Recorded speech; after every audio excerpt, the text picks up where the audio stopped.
I'm Coyote Peterson.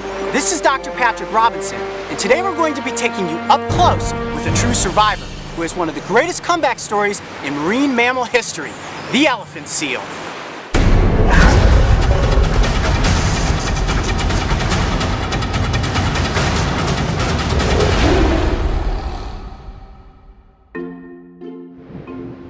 In the late 1800s, the California coastline probably looked a lot like this. As far as the eye could see, epic sandy beaches and crashing ice blue waves. But in those days, what you probably didn't see was an elephant seal.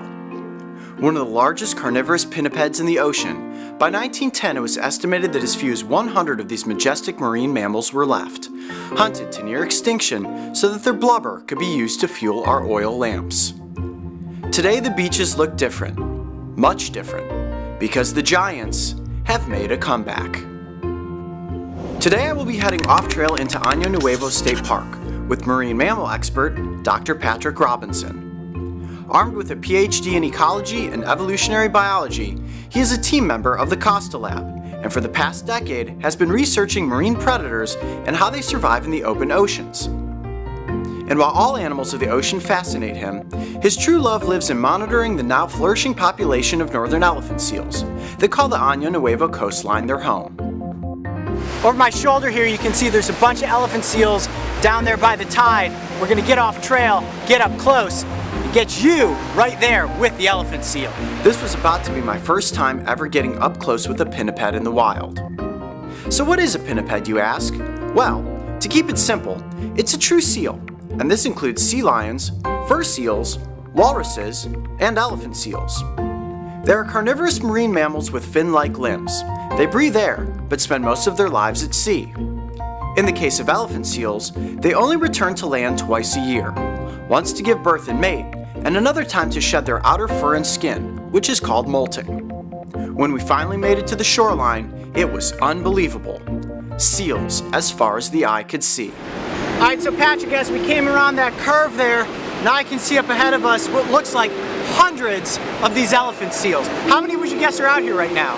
Probably 300 to 400 seals. Wow, it is incredible. I see some youngsters up here, looks like they're sparring. Got a bunch of others down here playing in the water.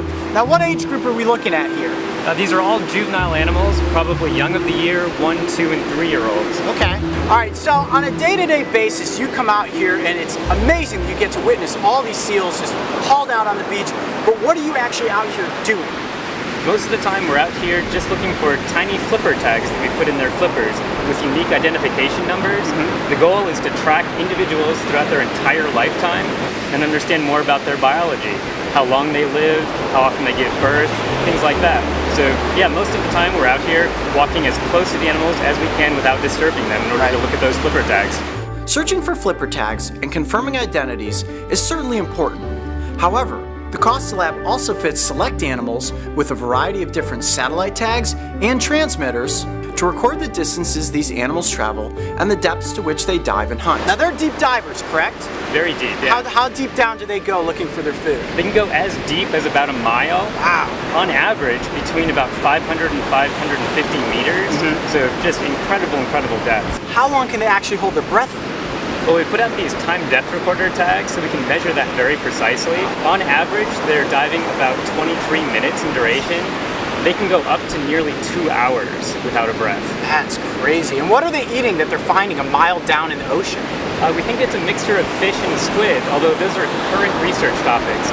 We have a PhD student who's actively interested in that question, and she'll be publishing her results soon. That's very cool. This was not the right time of year to be tagging any seals, but lucky for me, it was the right time to stamp a seal. Believe it or not, stamping a seal is exactly as it sounds. Once the seal's flipper tag number has been spotted and recorded, the research team then writes this number with a basic hair dye on a wooden stamp. This dye will last for about 6 months and makes it much easier for the animals to be identified from a distance. Only seals that are singled out from the harem can be stamped. The reason is that this causes as little disturbance to the animals as possible. Round 1. Shadowing Patrick. And as you can see, he was in total stealth mode when it came to his stamping methods.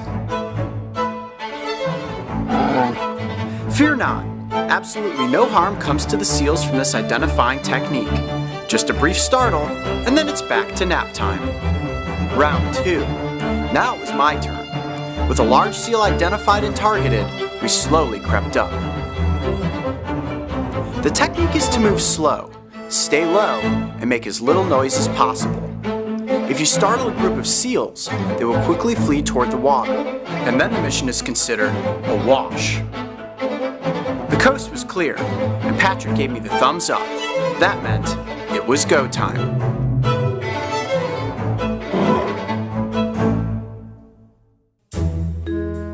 And just like that, I successfully marked my very first elephant seal. 7673, you were officially identified for the season, and I think I'll name you Snoozer. Over the past century, the elephant seal has benefited from some incredible conservation efforts, such as the Marine Mammal Protection Act of 1972, and today there are over 100,000 of these beautiful animals thriving on the west coast of North America. The research being done by Dr. Patrick Robinson and his colleagues at the Costa Lab continues to bring forward new and incredible findings about the life and survival of this species, ultimately providing greater protection and continued growth for an animal that was once nearly hunted to extinction. To learn more about the research and conservation work that the Costa Lab is doing, make sure to visit their website, where you can get involved with the survival of our ocean's marine mammals. If you thought that was one wild adventure, check out the time I visited the Ohio Wildlife Center. And don't forget, subscribe to join me and the crew on this season of Breaking Trail.